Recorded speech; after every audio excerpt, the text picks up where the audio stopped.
Yan guys, sobrang bait niyan, 'di ba? Mabait hindi naman sa ano, hindi ako nagsisinungaling, pero talagang mabait din talaga ako sa ano, personal. Mukha lang akong matapang talaga, mukha akong suplada or kung ano man kung gaano niyo ako tingnan ngayon. Maraming nagsasabi sa akin, "Ang taray mo naman tumingin." Ganon. Pero sa personal, hindi po talaga ako mataray. Kaso nga lang pangit ng pangalan ko niyan, Siopaw. Oo, nung time na kasi yun, parang napipikon na ako sa kanila. Napipikon na ako dyan kay Jorem. Bye! Hanggang sa napag-isipan ko, Hi, Besh. tsura mo, mukha kang Halika. siopaw. O, diba? Ganun yung, ganun yung ganti ko sa kanya. Sabi ko, grabe ka sa akin, ha? Tsura mo nga, para kang, yung katawan mo nga, para kang siopaw. Yung pisngi mo nga, ang laki-laki ng pisngi mo. Pero cute naman, pero mukha kang siopaw. Ganun talaga ako gumante. Ganun ako gumante pag inaasar ako. Ganun ako, gumanon. Ang cute kasi ng Jorim na yung pisngi niya, gumagano na. Parang, ganyan. Dito niya. Pag ganyan. Gusto kong kurutin yun talaga. Kinukurot ko palagi yun nung magkasama kami. Minsan, ginaganyan-ganyan ko. Kahit kumakain yan, be. Nawawalan din akong respeto. Kumakain siya, kinukurot ko pa din. Kahit kumakain yan. Basta trip ko, pag lumabas yung character ko na makulit. Parang ang dami kong katauhan, guys. May time na makulit ako, tas ayun, bigla-bigla na lang ako mangungurot. Oo, hindi ko rin alam. Basta ganoon ako. Bigla-bigla akong mangungurot talaga. Ang taba ko pa nun. Talaga ba? Ay, oo nga, mataba-taba ka pa nun. Pero ngayon, pumapayat ka na. Hindi ka na, konting-konti na lang, hindi ka na matatawag na siopaw. Baka ako na yung matawag na siopaw pag nagkita-kita tayo. Tumataba na nga ako. Hindi na masyado kita sa live. Nag-diet na. Ako, ang hirap na ako mag-diet. Nahirapan ako mag-diet. Eh sila mama kasi ayaw nila ako mag-diet daw eh. Tsaka nung na-hospital ako, di man nakita mo ba yung Jorem nung na-hospital ako? Sabi ng doktor, bawal na bawal daw ako mag-diet, sabi sa akin. So, ayun, hanggang saan nung nasa hospital ako, pinagbawalan na ako mag-diet. Si Eden na yung siopaw. Oo nga, si Eden, tumataba na si Eden. Tumataba na si... Uy, alam mo, wala naman si Eden dito, di ba? Wala naman dito si Eden. Pero alam mo, nung huling bumalik ako sa Davao, Jore, may i-chika ako sa'yo. Uy, i-chika ko ba to? Parang nahiya ako. Si Eden. Si Eden, ano siya? Ano ba? Ramdam ko si Eden na may gusto siya sa akin. Oo, may gusto siya sa akin. Talaga sa hospital. Kaya nga, bisita tayo sa hospital. Pero Jorem talaga, totoo. Pinaparamdam sa akin ni Eden. Hindi ako nag-assume nak siya ha. Parang, pinapahalata niya talaga na may gusto siya sa akin. Kasi nung pumunta kami ng barbecuehan, lagi siyang hawak-hawak sa akin dito. Tapos, binubuhat pa ako, be. Binubuhat niya ako. Ako, hindi ko feel na magkagusto sa kanya. Parang pinipilit ko rin yung sarili ko na magkagusto sa kanya. Parang gusto ko na nga siyang patulan. Sabi ko, ang pangit. Parang di bagay. Parang ano lang sa amin, parang magpaparka na lang dapat. Magkakapatid lang kami, ganon. Tapos ayun, be, talagang pinapahalata sa akin talaga na may gusto siya sa akin. Bawat niya sa akin. Dahil kaya dun sa bahay, nagtatrabaho ako, di ba, ako mismo nakuhugas ng pinggan, nag-ano na ako ng, sabi na, huwag ka na mag-ano dyan, ako na dyan, ganyan. Ang dami niyang sign na talaga nagpapakita siya ng totoo na may gusto siya sa akin. Hanggang sa bumili kami ng barbecue, kaming dalawa lang nun, kasi wala na kayo sila Jorem doon, sila Angel Bird, sila Jimson, wala na kayo doon. So, kaming dalawa na lang. Jorem, pinapahalata talaga sa akin na may gusto siya. Parang konting-konti na lang may sasabihin na siya sa akin, manliligaw na siya. Sabi niya, nung one time, sabi niya, kung manliligaw ba ako sa'yo, Rods, may pag-asa ba ako sa'yo? Sabi ko, grabe naman yung tanong mo. Parang, Hindi ako makahinga. Hindi ako makahinga. Hindi ako makahinga kasi hindi ko rin siya gusto. Parang ano siya, parang tinuring ko na rin siyang ano ko, like kapatid, like kuya, di ba? Parang tinuring ko na siyang kuya talaga. Pero iba na pala yung nararamdaman niya. Magkaiba na kami ng nararamdaman. Alis na ako, Mama Rods, kasi matutulog na ako. God bless. Sige, sige, Jorim. Bye-bye. We thank you. Bye-bye, Jorim. Thank you sa time. Next time, usap tayo sa mismong live or sa sa messenger. Taray, haba ng hair na oo nak, di ko rin feel kasi tinuring ko yung kuya ha, tinuring ko siyang kuya. Tapos ganun yung mararamdaman kahit nandito ako, nasa kusina siya. Sasabihan ako, mag-message yun sa akin, mag-message pa talaga sa akin, sabi niya, kain ka na, sabi niya, uy, kain ka na. Ganyan. Sabi niya, kumain naman na, mamaya na ako kumain. So, may pa siya. Tapos, ang dami niya talagang kinimi. Dami niyang talaga. Pinaramdam niya talaga sa akin na may gusto siya talaga. Hanggang sa pumunta kami ng barbecue, muntik na kami magkahalikan, be. Bakit? Kasi, nandito kami, kumakain kami. Ngayon, nasa lamesa kami dalawa. Tapos, sabi niya, Rods, doon ako nakatingin. Sabi niya, tingnan mo nga yun. Tiningnan ko nga. Tapos dito yung mukha niya, tapos nandito, muntik na talaga. Sabi niya, Rods, ano nga ba sinabi niya? Sabi niya, Rods, selfie tayo. Sabi ko, sige. Sabi niya, ano yun? Sabi niya, magkano kaya yun? Sabi niya sa akin, sabi ko, tingnan lang natin mamaya kung magkano yun. Ano yun, bubble tea ata yun. May nakita kaming bubble tea. May mga mga milk teahan. So, nakita. Magkano kaya yung ganun?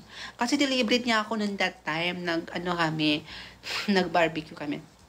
Sabi niya sa akin, Rods, tingin ka dito, mag-picture tayo. Nagditinguturan niya. Sabi ko, sige. Sabi ko, ay, tapos napicturan yun, B. Napicturan yun. Agad-agad. Tapos, ano yan sa cellphone mo? Sabi ko, ano yan? Sabi ko, ay, gagi ka. Hindi naman lang ako hindi ako ready. Ba't ganyan? Hindi naman ako ready dyan. Sus, ganun. Sila niya sa akin, nung sa dati ko pa bang account yun? Or ito na bang account? Sige na, papakita ko sa'yo soon. Soon? Kung nandito pa ba yun? Hindi ko alam. Basta naka-white ako dun, white t-shirt ako dun. Ba't di ko alam yan na? Siyempre, di ko kinukwento kasi baka isipin niya, di ba? Siyempre, ganun. Dito na talaga, be. Ganun na lang. Ganun na talaga. Malapit na talaga. Sabi ko, ano ba? Sabi ko, grabe ka naman. Sabi ko, muntik na tayong magkahalikan. Sabi niya, malayo din naman. Tapos, ayun, sabi niya, tinatanong ko talaga sa akin, ang daming chicks na lumalapit sa kanya. Totoong babae yun, bakla. Totoong babae yun. Ako bakla ako. Tapos siya, straight. Lalaki siya. Never pa siyang nagka-jowa ng baklang ganto sa akin. Sinabihan ko siya. Sabi niya, nagsusumbong talaga siya sa akin. Sabi niya, kasi galing siya sa trabaho. Sabi niya sa akin, nakakaiso sa mga katrabaho ko. Sabi ko, bakit? Yung isang yung isang staff, nagkakagusto daw sa kanya. Kulot daw ata yung buhok nun, tapos babae daw. Tapos sexy. Thank you po. Sexy daw. Tapos, mapayat, talagang sobrang payat niya. Tapos, maganda daw. Nagaganda naman siya. Sabi ko, ba't di mo siya magustuhan? Kasi nilalandi daw siya noon. Sabi niya, parang gusto niyang maging boyfriend yung tinutukoy kong boy. Tapos siya, todo siyang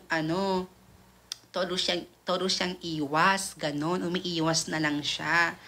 Sabi ko, bakit? Ang ganda kaya. Pinakita niya yung picture niya. Sabi niya, i-search mo sa Facebook, makikita mo. And stalk ko yung girl, maganda naman. Tapos sexy pa, malaki pa yung hinaharap. Ako wala akong hinaharap. Siyempre, bakla ako, nagpabra lang ako, wala kayong makikita dyan. Kasi nagpabra lang naman ako, wala kayong dyan.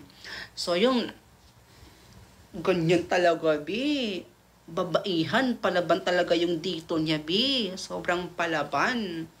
Tapos ano, ang ganda din ng buhok niya, straight. Straight, kulot. Kulot. Iba yung pagkakulot eh. Basta ang ganda ng pagkakulot niya.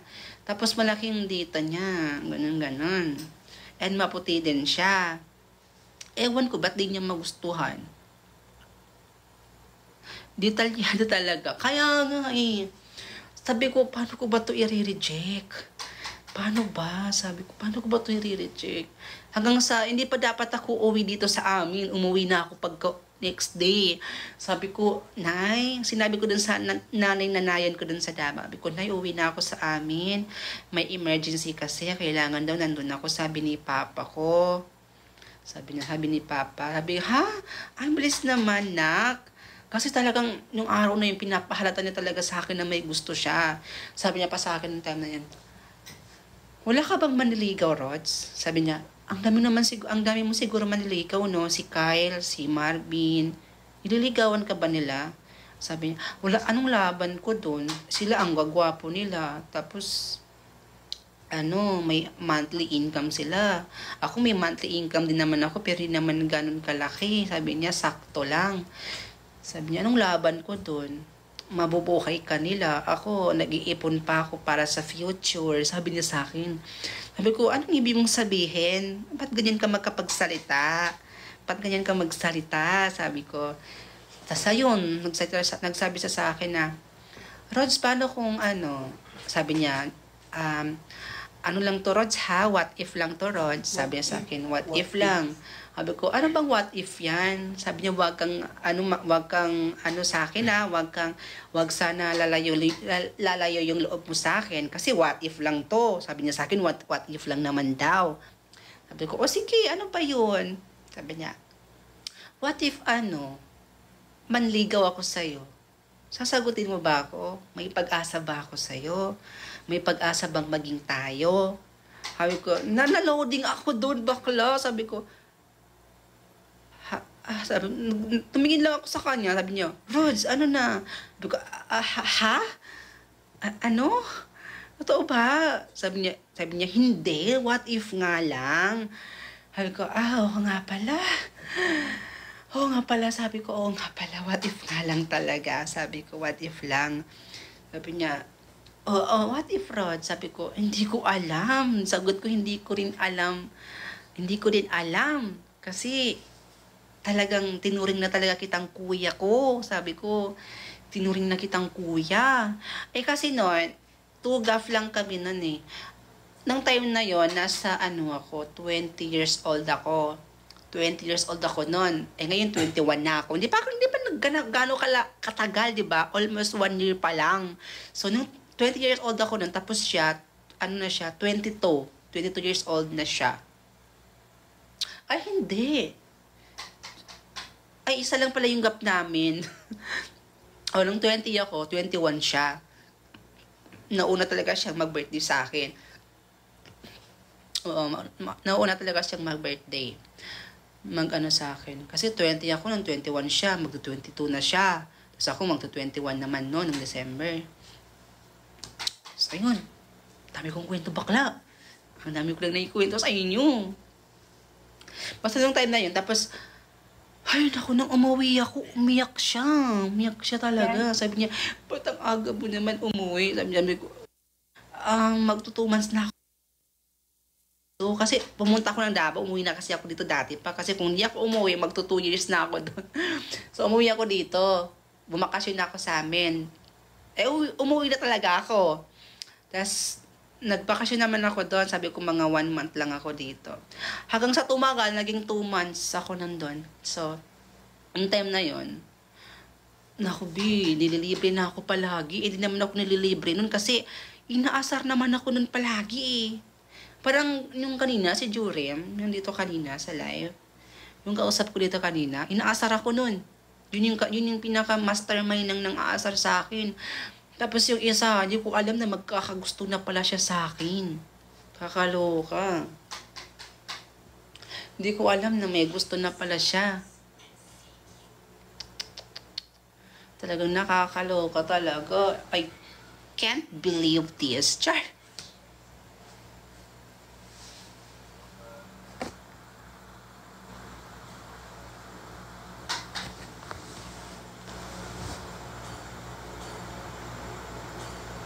Tama na, marami na kami nalalaman.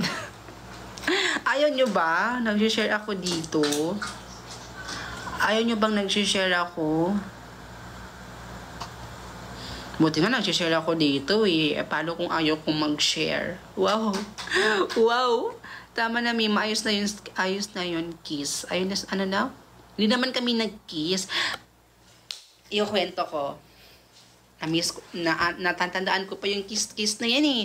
Kinikiss ako noon ng ano, na hindi ako umuoo. Basta-basta na lang siyang kumikiss. Ayun, naalala ko tuloy yung kiss, be. Ikaw kasi, biggest fan. Oo, sabi niya, dito talaga, be, kinikiss ako dito ng biglaan, be. Sabi niya, alam mo, dwarf yung tawag niya sa akin, be. Grabe, hindi naman ako masyadong maliit. Tapos, ihahalin tulad pa talaga sa dwarf. Yun yung ano ko, palayo ko sa kanya. Yun yung panlalait niya sa akin. Yun yung pang-aasar niya sa akin. Sabi niya, alam mo ikaw, Rods, para kang dwarf. Sa liit mo bang yan? Mukha ka talagang dwarf. Sabi niya sa akin, napipikon talaga ako sa kanila, be. Lalo na dun sa may gusto sa akin. Napipikon talaga ako, inaasar nila ako. Tapos may sinabi pa siya sa akin, alam mo, Rods, kapag tumaba ka, siguro hindi talaga bagay sa'yo. Pero ay, sabi niya, parang bagay din sa'yo kasi, alam mo, kapag tumaba ka ng tumaba, Rods, paliit ka ng paliit, sabi niya sa akin. Kaya yung itsura mo, kapag tumaba ka na ng tumaba, parang mas gusto ko yon kasi alam mo kung bakit. Kasi magmumukha kang gasol. Sabi ko, grabe. Gasol talaga. Magmumukha daw akong gasol. Napikon talaga ako dun, be. Sabi ko, kung pwede lang magmura dito sa live, nagmura na ako. Sabi ko, mo. Puisit ka. Sabi ko, ba't pa yung inahalin tulad mo sa akin? Gasol? Puisit ka? Ganyan. Kayo natatawa na lang ako. Kasi dati napikon talaga ako pag tinatawag akong ganon. Yung talaga yung pinapapikon niya sa akin. Sabi niya, ayan ka na naman, Rods, kain ka na naman ng kain, lamon ka na naman ng lamon. Sabi ko, pakin niyo ba? Sabi niya, pag ikaw tumaba, tatawanan talaga kita. Ang cute mo siguro kapag tumaba ka, no? Kasi paliit ka ng paliit, tapos pataba ka naman ng pataba, magmumukha kang gasol. Sabi niya, grabe. Pikon na ako doon. Muling ibalik ang tamis ng pag-ibig. Ikaw talaga naksiyaw lang tamis ng pag-ibig doon. Kinukuya-kuya ko nga yun eh. Hindi ko nga alam na gusto na siya sa akin. Kinukompliment niya ako palagi. Ang ganda mo talaga, Rods. Sabi niya, ang ganda mo talaga. Sabi niya, alam mo, Rods, wala kang katulad. Sabi niya sa akin. Sabi ko, ha? Paano naman sabi? Sabi niya, marami kang kulang sa katawan, pero sobra-sobra ka naman sa sa pagmamahal. Sabi niya sa akin. Sabi niya, alam mo, Rods, kamahal-mahal ka. Sabi ko, ha? Ano naman yan? Baka, sabi ko, ano namang pang-aasar yan? Sabi niya sa akin, hindi kita inaasar. Naninibago na ako dun, B. Nung last nang pumunta ko ng Davao, dun na ako nanibago. Nanibago ako dun. Kasi after 2 weeks nun, kasi nag-2 months ako dun, diba? After 2 weeks, nag-iiba na siya sa akin. Sabi ko, ang boring naman. Ba't wala nang nang-aasar sa akin? Parang namimiss ko yung pang-aasar niya. Sabi ko, ba't wala nang nang-aasar sa akin? Sabi ko, ba't di ako inaasar nito? Ginaganin ko pa siya. Sabi ko, hoy. Ginaganin ko pa siya. Sabi ko, hoy, kapre. Kapre kasi tawag ko sa kanya kasi sobrang tangkad niya. Ang tangkad niya, di ba, ito ako ngayon, tapos ganito siya katangkad, ganyan. Kumagayan pa ako sa kanya, ganyan Kasi, di ba, ito yung height ko, kung ano ito yung height ko.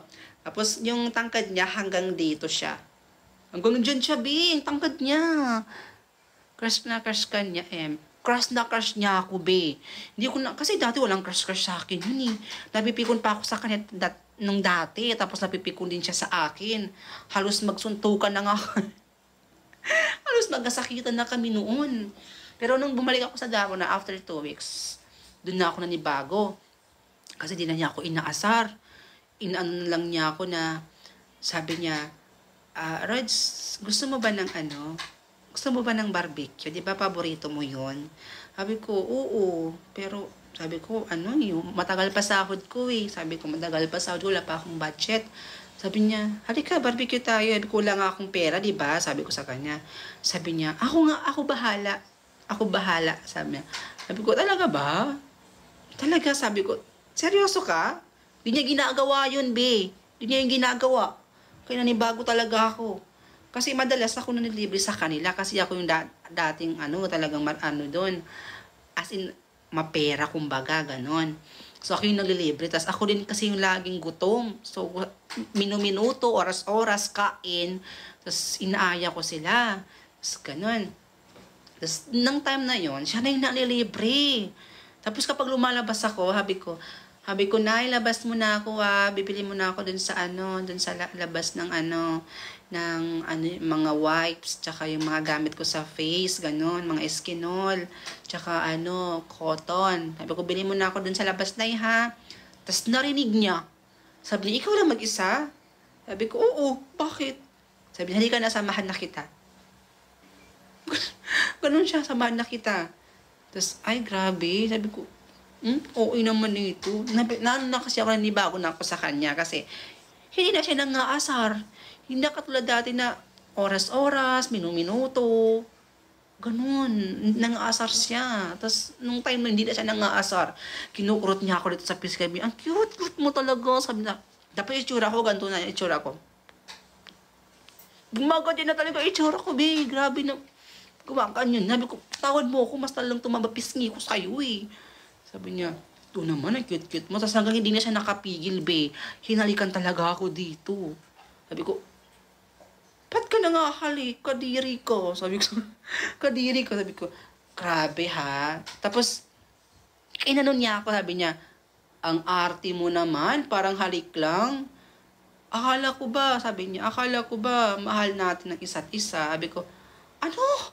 Sabi niya, bakit? Di mo ba ako mahal? Di ba, magkaibigan naman tayo? Sabi niya, oo, magkaibigan. Oo, sabi ko, mahal naman kita. Mahal naman kita, pero grabe naman, nangahalik ka talaga. Sabi ko, nangahalik ka ng wala akong permiso na, uy, halik ka dito, ganyan. Basta-basta na lang siya nangahalik, be. Tapos dito sa noo ko, ang hilig niyang humalik dito mismo sa noo. Kasi nga maliit ako, di ba? Ito yung height ko, tapos ganito siya katangkat. Tapos pag ganun ako sa karnyo, tumitingal ako, umagaling ako. Sabi niya, niyayakap niya ako, ganyan. Sabi niya, halika nga dito, ikaw talaga, ang kulit-kulit mo. Sabi niya sa akin, kulit-kulit mong pandak ka. Sabi niya sa akin, kulit-kulit mong pandak ka. Ang tigas ng ulo mo. Alam mong bawal sa'yo yung coke. Umiinom ka pa rin ng coke. Sabi niya sa akin. Tapos ganyan, ginayakap-yakap niya ako ng ganyan. Niyakap niya ako, ganyan. Ako, pag ganyan-ganyan ako, ganyan-ganyan ako sa kanya, sabi niya, ikaw talaga, ginaganyan-ganyan ka. Tapos sinahalik ko niya talaga ako dito, bisan ako. Sabi ko, parang may something na. Parang naana ko doon. Sabi ko, parang may something na talaga dito. Sabi ko, parang iba na to Sabi parang, parang, tapos dumating yung point na pinaparamdam na niya talaga sa akin na may gusto siya sa akin. May gusto siya sa akin. Sabi ko, hindi I feel bad sa kanya kasi yung love na ipinaparamdam niya sa akin, hindi ko yun masusuklian katulad ng sa kanya. Kasi wala talaga ako nararamdaman para sa kanya. Wala talaga. As in, wala. Ni katiting wala talaga. Naisip ko rin na, sabi ko, wala naman akong boyfriend. Sabi ko, what if patulan ko na lang siya? Sabi ko sarili ko, sige, aaralin kong magustuhan kita, aaralin kong magustuhan ko siya, baka magustuhan ko rin siya. Ayun, tinatry ko talaga yung best ko para magkagusto sa kanya. Pero hindi talaga kaya. Kasi wala talaga akong gusto dun sa taong yun. Kung baga, kuya talaga ba? Parang ganun, yung kuya talaga. Kaibigan lang talaga turing ko sa kanya. Grabe. Romantic din talaga yung story namin dalawa. Pero wala talaga akong feelings sa kanya. Ni katiting, wala. Nung sa amin kasi yung lugar na yon, yung mga daan-daan doon is siya, maputik. Handa niya talaga akong ibuhatin, be. Binuhat talaga niya ako, be. Yung parang bubuhat niyo yung kang dito, ganyan. Tapos dito, sinawakan ako dito. Yung dito, tapos dito, ganyan. Tapos tapos hawak ko yung dito niya. Sabi ko, ganun, kumanin na lang ako sa kanya. Tapos nagkatingin siya ng tingin sa itsura ko, be. Sabi ko, tingin ka ng tingin sa akin. Di ka ba nagkasawa sa itsurang to? Sabi niya, hindi naman kasawa-sawa yung itsura mo. Yung, alam mo, makikita lang kita, kompleto na araw ko. Sabi niya, napapamura pa talaga ako dun, be. Sabi niya, kaya, naloka talaga ang face ko. Wow, naloka. Kasi iba na yun eh. Sabi ko, grabe. Para kaming nasa Korean movie, Korean drama. Nagmaganon ako sa kanya. Tapos, sa buhat-buhat niya ako dito. Anong ganap niyo ngayon, Nay? Sa aming dalawa, wala na kaming komunikasyon. Communication. Wala na kaming communication. Wala na talaga.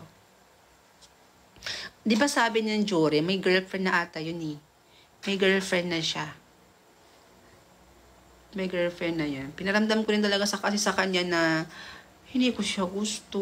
Siguro na-realize niya rin or na-feel niya rin siguro na wala akong gusto sa kanya. Naloka ako. O diba, nahalungkat yung itinatago kong sikreto. Secret lang yun eh. Pero dahil konti lang naman yung viewers natin, go lang. Go lang natin yan. Uy, magto 2 hours na pala tayong nagla-live. 1 hour and 40 minutes na tayo. Grabe, full charge. 60% na lang. Grabe. 60% na lang yung percent ng cellphone ko. Magto 2 hours na tayong nagla-live. Uy guys, pakitap naman ng screen para marami tayong para makita natin yung heart na yan, no? Paabutin nyo ng 100,000. Wow, demanding.